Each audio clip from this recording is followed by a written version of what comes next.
ఏమీ లేదండి, మీరు నన్ను నమ్మి నగలిచ్చారు, వాటి తాలూకు బిల్లు మీకు ఇచ్చేశాను కదా. ఇక మిగిలిందల్లా ఈ సొసైటీ బాస్ చేత మీ ముగ్గురి పేరున 3 ప్లాట్లు ఉన్నాయని చెప్పించడం. అంతటితో నా బాధ్యత తీరిపోతుందండి. మీ మీద మాకు నమ్మకం ఉందండి. మీరు రమ్మన్నారని వచ్చాం గానీ. నేను అదే అన్నాను, సరదాగా వెళ్దామంటేను దేవుడే మీ రూపంలో వచ్చాడని మేము ప్రతిరోజు అనుకుంటూ ఉంటాం. మీరు నన్ను పొగడకండి, నా బాడీకి పొగడతలు అస్సలు పడవండి. రండి. అమ్మో లేడీస్, రండి రండి, కూర్చోండి కూర్చోండి. మన ఆఫీస్ లాంటిదే, ఫీల్ అవ్వకండి. మీరు కూర్చుని ఉండండి, నేను లోపల నుంచి పిలుస్తాను. అలాగే. కాంపిటీషన్ చాలా ఎక్కువగా ఉంది. నమస్కారం అండి. చాలా జాగ్రత్తగా హ్యాండిల్ చేయాలి. అలాగే చెప్పండి. నా పేరు అప్పారావు అండి. వాళ్ళ ముగ్గురు మిమ్మల్ని కలవడానికి వచ్చారు.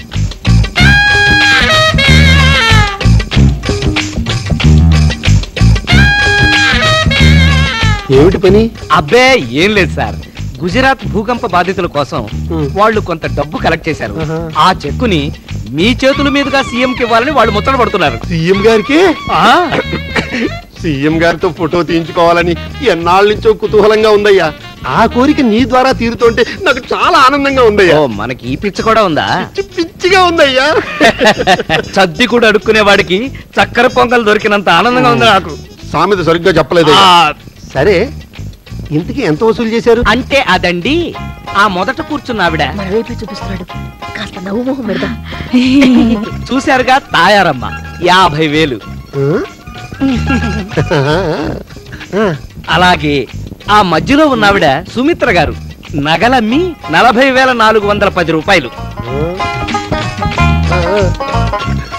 ఈ పక్క ఉన్నావిడ పంకజం గారు. ఆవిడెంత? పుట్టింటి డబ్బు 60,000. మొత్తం 1,50,410 రూపాయలు. సీఎం గారితో ఎప్పుడు అపాయింట్మెంట్ ఫిక్స్ చేస్తున్నారు? అది నేను చూసుకుంటాను గాని, హలో, చిన్న రిక్వెస్ట్. ఏమిటి? వాళ్ళని ఒక్కసారి లోపలికి పిలుస్తాను, అలాగే చేద్దాం అని ఒక చిన్న మాట అంటే చాలు. ఈ మాత్రం దానికి వాళ్ళ లోపలికి ఎందుకు? నేనే బయటకు వస్తాను. వస్తారే? ఇంకో మాట ఏంటంటే, వాళ్ళు లేడీస్ కదా, చేతస్థం ఎక్కువ. మీరు గనక మాట్లాడటం మొదలు పెట్టారనుకోండి, వాళ్ళు మిమ్మల్ని డొనేషన్ అడిగిన అడుగుతారు. అందుకని నేను చెప్పమన్న మాట మాత్రం చెప్తే చాలు. అలాగే చెప్తాను. ఓకే, నేను చెప్పాను చూసారా, వీళ్ళే.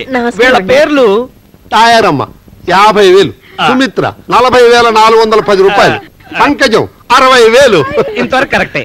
మీ గురించి అప్పారావు అన్ని చెప్పాడమ్మా. అది కూడా కరెక్టే. నగలమ్మి కూడా ఇస్తున్నారంటే రియల్లీ యు ఆర్ గ్రేట్. మిమ్మల్ని చూస్తుంటే నాకు చాలా గర్వంగా ఉందమ్మా. మిమ్మల్ని కట్టుకున్న భర్తలు చాలా అదృష్టవంతులు. దేశంలో ఈ కాలంలో మీలాంటి ఆడవాళ్లే ఉండాలమ్మా. మీరు సహాయం చేస్తే ఈ ఊళ్ళో స్థిరమైన స్థానం ఏర్పడుతుంది. తప్పకుండా అలాగే చేద్దామమ్మా. ఇన్స్టాల్మెంట్ కూడా త్వరగా ఇచ్చేస్తాం. సెకండ్ ఇన్స్టాల్మెంట్ కూడా ఉందిట. అంటే సార్, అది ఇలాంటి ఆడవాళ్ళు ఉంటే ఎన్ని భూకంపాలు వచ్చినా పర్వాలేదు. భూకంపం అంటే మీకు అవతల సీఎం సెక్రటరీ దగ్గర నుంచి అపాయింట్మెంట్ ఏమో. వెళ్ళండి వెళ్ళండి. భూకంపం అంటారేంటి? అంటే భూకంపం వచ్చినా కూడా గట్టిగా ఉండేటట్టుగా మీ ప్లాట్లు కట్టించాలని నా పిచ్చోడి ఉద్దేశం. ఆ స్థలాన్ని ఒకసారి చూపిస్తారా? స్థలమా? మీ స్థలం మీరు చూడడానికి నాకు అభ్యంతరం ఏంటండి? స్థలమేగా, చూపిస్తాను. రండి.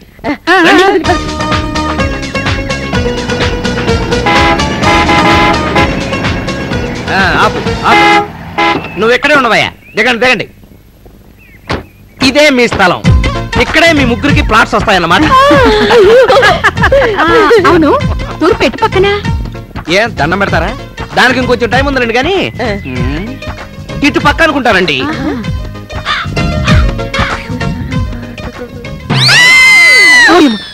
ఏంటండి, ఏదైనా గుచ్చుకుందా?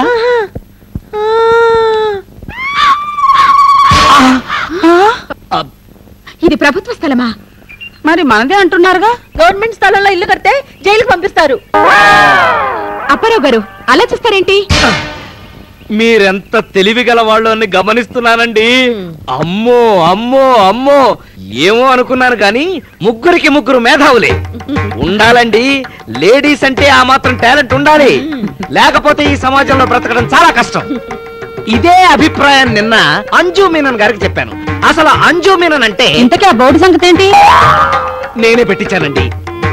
సిటీలో కబ్జా వీరులు ఎక్కడ చూసినా కన్నె పిల్లలకైనా సేఫ్టీ ఉందేమో గాని ఖాళీ స్థలానికి మాత్రం సేఫ్టీ లేదండి. అయితే ఇప్పుడు ఇది సుమిత్ర గారి స్థలం అని ఇక్కడ బోర్డు పెట్టాను అనుకోండి. రేపు పాటికల్లా 2 గుడిసెలు, వాటి కాపలాగా 3 రౌడీలు తయారైపోతారు. ఇక్కడ ఏం చేస్తాం?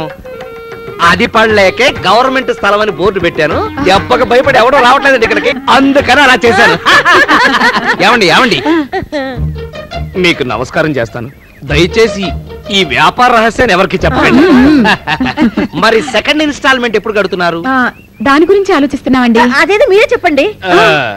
ఇప్పుడు ఖర్చులు తగ్గించండి, పొదుపు చేయండి, చీటీలో చేరండి, పాడి పారేయండి, ఆ డబ్బు తీసుకొచ్చి నా మొహాన్ని కొట్టండి. అవును, అప్పారావు గారు చెప్పింది చాలా బాగుంది. అలాగే చేద్దాం. అలాగే చేస్తాం. సార్ మీరా? ఏంటి సార్ ఈ టైంలో వచ్చారు? కొంచెంసేపు ఉంటే పాట పాడుకుని వచ్చేవాళ్ళం కదా. పెళ్లికి ముందు పాటలేమిటి? వేటి లడ్డు మీద కిసుమిసులాగా అతుక్కుపోయావు. రైట్ రమ్మంటుంటే ఇల్లు ఎంత వరకు వచ్చింది? గోడలు లేచాయి, రేపే స్లాబ్. రేపు స్లాబ్ పెట్టుకుని ఈ పాటలేమిటయ్యా? స్లాబ్ కు ముందు ఓ పాటేసుకోమన్నాడండి సిద్ధార్థి. ప్రస్తుతానికి హీరోయిన్ డేట్స్ ఖాళీ లేవని చెప్పు, పెళ్ళైన తర్వాత వేసుకుంటామని చెప్పు. మరిప్పుడు నా పరిస్థితి? ఇంటికి వెళ్ళి దుప్పటి కప్పుకొని సోలోగా పాడుకో. పదండ్రా పద. ఎక్కండి. ఇవే మీ అపార్ట్మెంట్స్, మీ ప్లాట్స్ పైన ఉన్నాయి, చూపిస్తాను రండి. ఏంటి రారే ఇక్కడే ఆగిపోయారే? ఓహో, మొన్నేంట్రా ఖాళీ ప్లేస్ చూపించాడు, ఇప్పుడు ఉన్నట్టుండి రెడీమేడ్ ప్లాట్స్ చూపిస్తాడేంటని మీకు అనుమానం వచ్చింది, అంతే కదా? ఏమండి, ఒలింపిక్స్ లో కరణం మల్లేశ్వరి సడన్ గా మెడల్ కొట్టింది, నారా చంద్రబాబు నాయుడు గారు ఆ ప్లేస్ ఆవిడకి ఇచ్చేశాడు. ఫోన్లే ఆడపిల్ల కదా అని చెప్పి మీకోసం ఇక్కడ ప్లాట్ సెటప్ చేశారు. పోనీలేండి, ఆవిడ కూడా మాలాంటి ఆడపడిచే కదా. కదా రండి. రండి రండి. చూసారా, ఇక్కడి నుంచి చూస్తే సిటీ ఎంత బాగా కనిపిస్తుందో? బాగుంది. ఇవే మీ ప్లాట్లు. నా ఫ్లాట్ ఎక్కడా? బాలేవారండి, ప్లాట్ ఎదురుగా నుంచుని నా ఫ్లాట్ ఏదైనా అడుగుతున్నారా? మీరు నుంచంటే మీ ఫ్లాట్. మరి నాది? ఇది మీదే. నాది? ఆ మిగిలింది మీదేనా? అయ్యో, ఎలా ఉన్నాయి ఫ్లాట్? బాగున్నాయి, లోపల బాగున్నాయి. చూడాలిగా.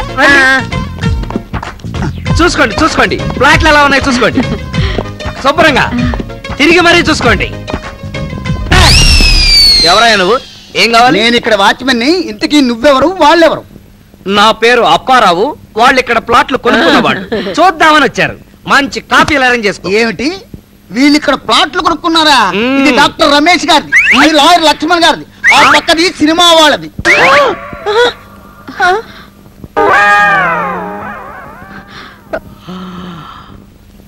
ఏం మాట్లాడుతున్నావు? ఎవరితో మాట్లాడుతున్నావు? ఈ విషయం ఆదినారాయణకి తెలిస్తే ఏమవుతుందో తెలుసా? ఆదినారాయణ వాడెవడు? వాడు ఎవడా? సూర్యనారాయణ బ్రదర్. సూర్యనారాయణ వీడెవడు? ఏంటి పొద్దున్నే తప్ప తాగావా? మీ ఇంజనీర్ ఎక్కడ? మీరు ఇక్కడే ఉండండి, వీడి సంగతి తేల్చేస్తాను. పరువు మర్యాద లేకుండా వాడు వీడు అంటావా? నరసింహం ఎక్కడ? నరసింహ వాడెవడు? ఇంజనీర్ ఎవరా? అడిగేది నిన్నే. వెళ్ళిపోతాడే. అగో ఆగవయ్యా, ఇంజనీర్ పేరు నరసింహారావు కాదు, నారాయణ. అయినా ఆయన ఇక్కడ ఉన్నాడు.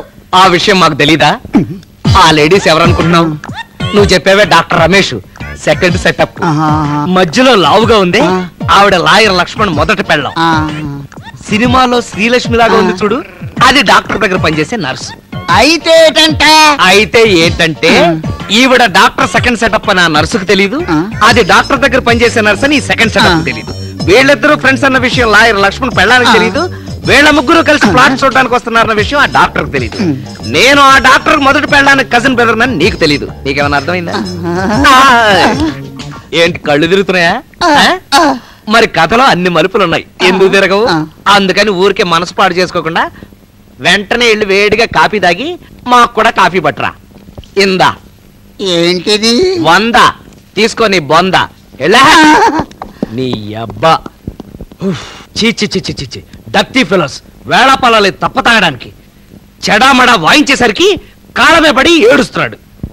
మరి ఫ్లాట్స్ డాక్టర్ గారు వెంటాడేమిటి? అదే కదమ్మా నేను చెప్పేది, తప్ప తాగిన మైకంలో ఇది 3వ ఫ్లోర్ అనుకున్నాడు. ఎలా ఉన్నాయి ఫ్లాట్స్? ఈ గాలి, ఈ వెలుతురు, ఈ సెటప్, ఈ గెటప్, మరదే ఇందాక కూడా ఇలాగే పిచ్చి పిచ్చిగా వాగావు, వాళ్ళ మూడంతా పాడు చేశావు. పెద్ద ఆయనకి ఈ విషయం తెలిస్తే ఆయన ఏమనుకుంటారు? వాడెవడు వాడేవాడు అంటావు, నీకేమైనా మేనరిజమా? చెప్పాక బయట ఓహో ఆయన ఆయనే. సారీ అమ్మా, పొరపాటున ఏదో వాగేశాను, పట్టించుకోకండి.